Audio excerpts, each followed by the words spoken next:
Oi, meu nome é Emily e eu sou estudante de Química. E eu vim falar um pouquinho aqui sobre química, ciência e uma coisa que está no nosso dia a dia sempre e às vezes a gente não percebe, que é a cozinha. E como é a culinária e a cozinha, ela está relacionada à ciência, está relacionada à química. E às vezes a gente não percebe. Por exemplo, quando a gente está fazendo aquela salada lá e a nossa mãe diz: Olha, coloca limão na salada de fruta para as frutas não ficarem escuras. Ou quando a gente tá descascando as batatas para fazer purê, e aí a mãe da gente diz: Olha, coloca a batata na água, coloca um pouquinho de vinagre, porque senão vai ficar escuro. Então, todas essas coisas, elas estão relacionadas. E às vezes a gente usa isso aí no cotidiano, mas a gente não sabe o porquê.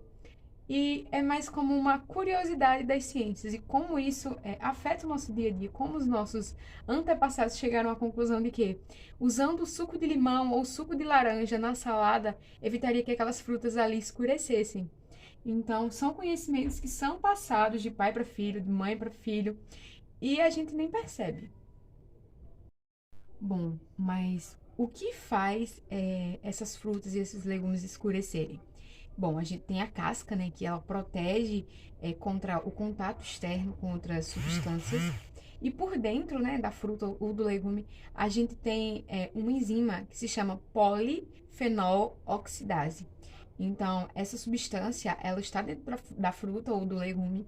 E quando a gente corta, ela funciona mais ou menos como as células protetoras, né, os nossos glóbulos brancos e as nossas plaquetas. É como se a gente tivesse um ferimento no corpo e aí, os nossos glóbulos brancos e as plaquetas, eles são direcionados para a região onde houve o ferimento, para formar aquela casquinha na nossa ferida. Então, basicamente, acontece isso aí. A gente tem essa enzima lá, e quando ela está em contato com o ar, acontece uma reação, né, de oxidação. Então, acontece que fica escura a superfície da fruta. É tanto que se você corta agora uma maçã, e aí a parte mais externa dela vai ficar bem escura, mas se você cortar e ter aquela parte externa, a parte de baixo vai continuar sem aquela coloração. Então, isso acontece como se fosse na parte do ferimento da fruta. E para isso ficar um pouco mais claro, né? Eu trouxe aqui 3 maçãs cortadas. E o que, que a gente vai fazer? Eu trouxe uma maçã cortada. Todas elas foram cortadas no mesmo momento, há 30 minutos atrás. E aí uma delas está mergulhada em água. Não consigo mostrar aqui para vocês agora, mas está num baldinho.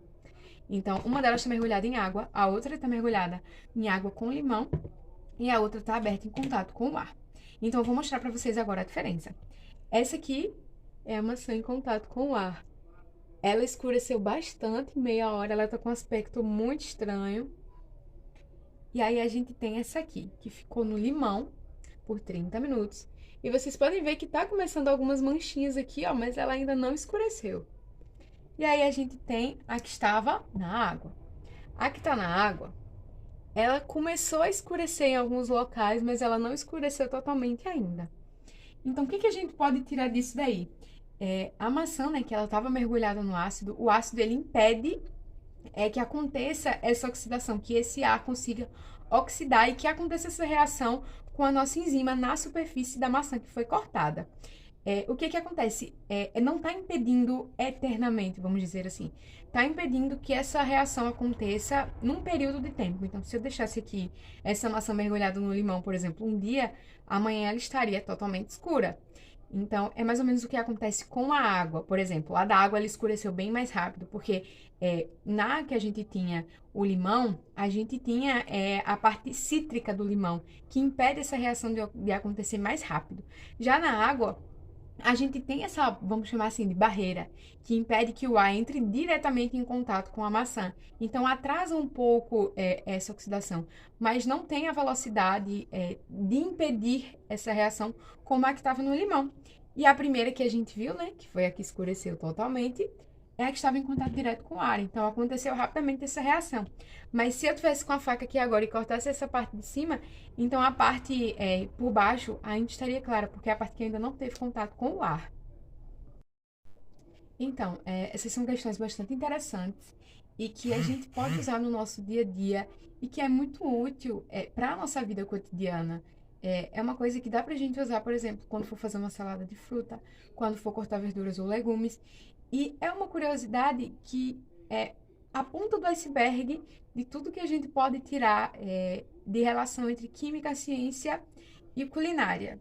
E eu trouxe aqui um livro bastante interessante, que é Um Cientista na Cozinha, e ele mostra várias dessas relações. Por exemplo, como acontece a fermentação do pão, ou por que as frutas elas escurecem, ou por que quando a gente abre o forno o nosso bolo ele murcha. Então, assim, são coisas que a gente acha que não tem relação ou que não tem fundamento, mas tem. E assim, ter o conhecimento, ter a curiosidade de ir atrás do que está acontecendo no nosso dia a dia, ao nosso redor, faz com que a gente evolua mais, até no quesito de gosto, sabor, e traz uma melhora para o nosso dia a dia.